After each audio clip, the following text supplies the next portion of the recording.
ఓం నమ శివాయ.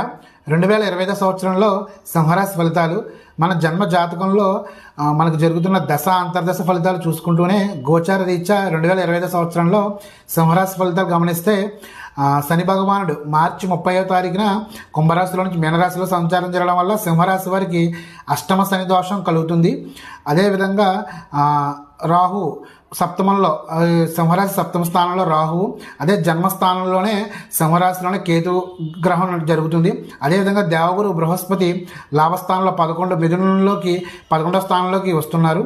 ముఖ్యంగా అష్టమ శని దోషం, రాహు దోషం వల్ల ప్రమాదాలు, మెయిన్ ఆరోగ్య సమస్యలు, వాహన ప్రమాదాలు జరగడానికి ఛాన్సెస్ ఎక్కువ ఉంటాయి. దానివల్ల మెయిన్ శనివారం నాడు శనికి నవగ్రహాల దగ్గర ఉన్న శనికి నువ్వులతో దీపారాధన చేయడం, అదేవిధంగా తైలాభిషేకం జరిపించుకోవడం చాలా మంచిది. రాహు కూడా ఆకస్మిక సంఘటనలు జరగడానికి ఛాన్సెస్ ఎక్కువ ఉంది కాబట్టి దుర్గాదేవి ఆరాధన చేస్తే చాలా మంచిది. నిమ్మకాయలతో ప్రతి మంగళవారం కూడా రాహుకాలంలో 3 to 4:30 మధ్యలో నిమ్మకాయలతో దీపారాధన చేయడం అమ్మవారికి. అదేవిధంగా దేవగురు బృహస్పతి లాభస్థానంలో ఉండడం వల్ల ధనాదాయం చాలా బాగుంటుంది. 2-3 రకాలుగా ఆదాయ వనరులు సమకూరుతాయి. దేవగురు బలం మాత్రమే ఈ సింహరాశికి ఉంది కాబట్టి శివాలయానికి ప్రతిరోజు కూడా వెళ్తే చాలా మంచిది. శుభం.